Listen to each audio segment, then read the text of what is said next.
Hi guys! Magandang gabi. Welcome back po dito sa Gandara SRU channel for Showbiz Update. Nandito na naman nga po akong muli nagbabalik. Nagmamaganda po ninyo kajismosang Kim Pao upang magatid sa inyo ng latest update and fresh happenings patungkol kay Kim Chiu and Paolo Avellino. And para nga sa gabi ito, tatalakayin natin at pag-uusapan ay tungkol sa pagtatanggol ni Paolo Avellino kay Kimi tungkol dito sa issue or pilit na ginagawang issue si Paulo sa ibang artista kagaya po ni Ivana Alawi. Sumukang ayaw daw tantanan, tigilan ni Ivana Alawi, si Paolo Avellino. So, saan kayo nanggaling yung chika na yon? Mamaya tatalakayin natin yan at pag-uusapan But before that, sa mga di pa nakasubscribe dito sa ating channel, maaari lamang na pindutin po ninyo subscribe button at ang notification bell na nakalagay po dyan sa baba para maging updated po kayo at ma-notify tuwing may bago tayong chika at balita hinggil sa Kim Pao. Basta mga balita na may kinalaman kay Kim Chiu and Paolo Avellino, sagot na po natin yan. So, unahin nga po muna natin pag-usapan ito pong update sa Chu siblings na kung saan meron pong update na mayroon pong aalis na ng bansa. So, sino kaya ito? Nung una, naguguluhan po mga Kim Pao fans, parang si Paulo daw at si Kimi. Si Kim Chiu aalis. So, saan daw kaya ang punta? Pero parang imposible dahil ang dami pong commitment ngayon ni Kim Chiu at lalo po ni Paulo. Sunod-sunod po yung appointment. 5, 8, and 10. So, wala pong time para po sa travel na yan. Dahil nga po ito dito, sa pa-IG story na yan, nakalagay safe travels. Ayan, nakalagay po dito ang mga kapatid ni Kim Rain, Twinkle, and Kim. Linawin nga po natin ito guys. Base sa atin pong nasagap, ang chika na ito ay yung pa-safe travels na yan. Galing yan kina Kim. Yung mga nakalagay ng pangalan kina Twinkles. At para po ito kay JP, yung kapatid nga po nila ng bunso. Kasama ang kanyang jowa, kanyang katipay babalik na ng Canada. So, kung may mabalitaan kayo ng lilipad po na ibang bansa si Paulo and the Kim ngayong December, parang malabo po yan. Parang dami po nilang gagawin ngayon na pera na lang siguro sa Pasko, sa holiday season. Bibigyan po nila syempre ang Kim Pao, ang mga artista nila ng panahon para sa kanila pong pamilya. Syempre holiday po yan na pag Pasko sama-sama ang pamilya. So, doon lang. Pero kasi ngayon to ngayon yung nakalagay, safe travels, or kahapon pa po. Imposible dahil may ganap pa po sa 8, sa 5, si Paulo Avellino and si Kim Chiu. So, sa na lang, sa Pasko na lang siguro tayo mag-abang-abang ng paayuda. Kasi sabi, di ba, lilipad po sila ng ibang bansa at doon magpapasko. Well, chika pa lang naman yon, hearsay. So, abang-abang na lang tayo. Pag nanahimik ang Kim Pao sa Pasko, alam na this. Yun lang naman yun pag magkasama po silang dalawa. Or sa Discord, abang-abang tayo. Baka po may payuda. Kahit once a month lang sila magpayuda sa Discord. Malay nyo, mabait sila sa Pasko. Diba? May paaginaldo sa mga fans.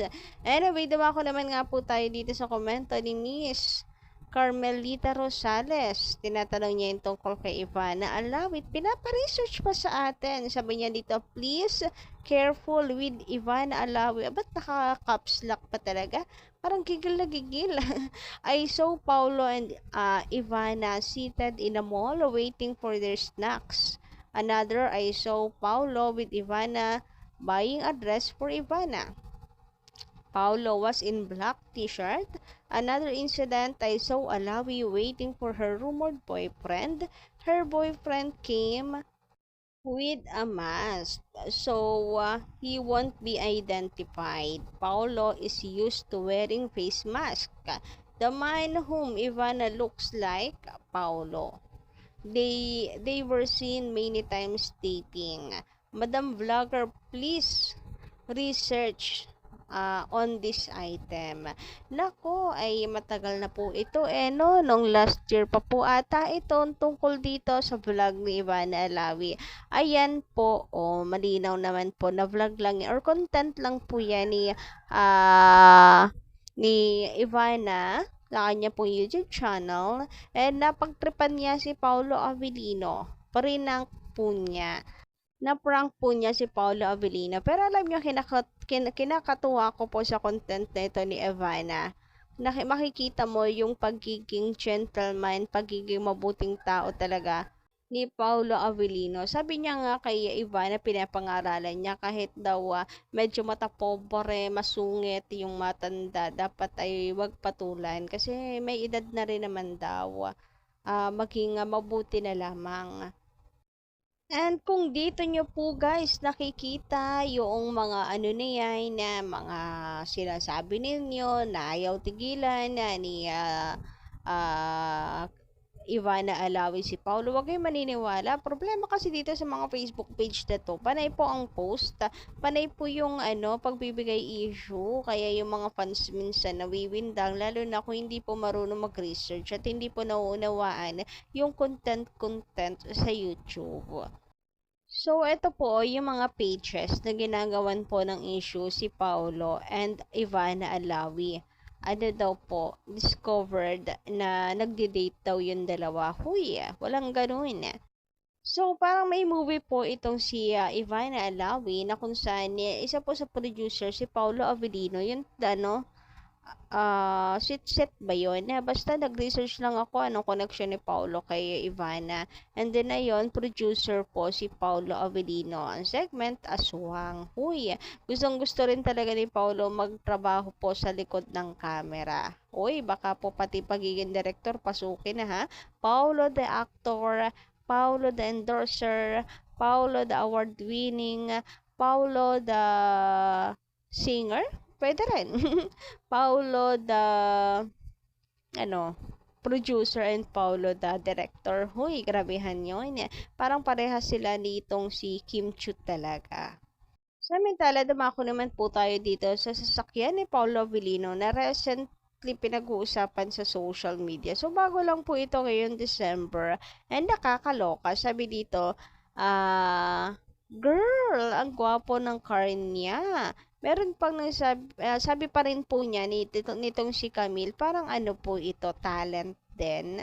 Alam niyo yung mga extra ganon. Hindi nakakasama na rin po niya si Paulo sa shooting, sa movies, ganyan. Anyway, dumako nga tayo dito, sinasabi niya na hindi niya kinakaya daw si Paulo Avellino. Huy, grabehan yun. Anong meron sa sasakyan nitong si Paulo Avellino? Anyway, eto, dahil dyan, itong huling picture nito nung KP Doll, ito po yung sa choking event nila. Pero yung unang picture, eto, parang bago lamang siya. Saan kaya napatambay itong si Papi Paulo? And kasama kaya niya si Kimi?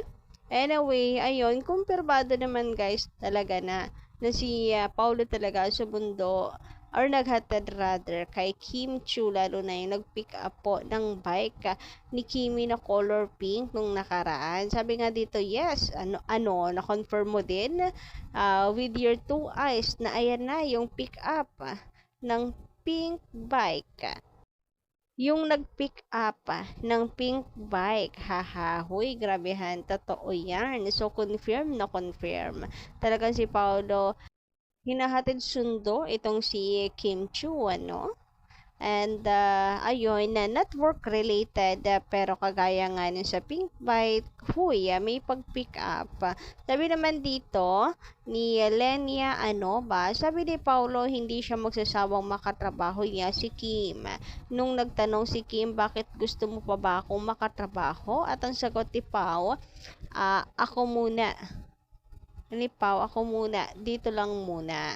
So, ayun, hindi siya mapapagod pagdating po kay Kim Chu. Sagot po yan, lalong higit sa mga bashers na panayang sabi na after 2025 the movie po ng Kim Pao, Regina ang Kim Pau's love team kaya daw sulitin na daw natin ngayon yung masasayang araw daw natin dahil matatapos na rin daw ang atin pong masasaya at maliligayang araw lalo pat pag nagka-movie na ang Kim Pao ay iiwanan na daw ito ni Paolo Avellino dahil hindi ito natatali sa love team. Nako, dito pa lang sa sinabi ni Paolo na hindi siya magsasawang makatrabaho si Kim Chiu, hindi mapapagod ay supalpal na po sila. So, guys, let's just claim for more projects and movies ng Kim Pao para meron po tayong isasampal sa mga taong ito. Anyway, yun lang po ang ating update sa gabi ito. Maraming salamat sa pakikinig and don't forget to click the subscribe button and notification bell for more updates. Maraming salamat.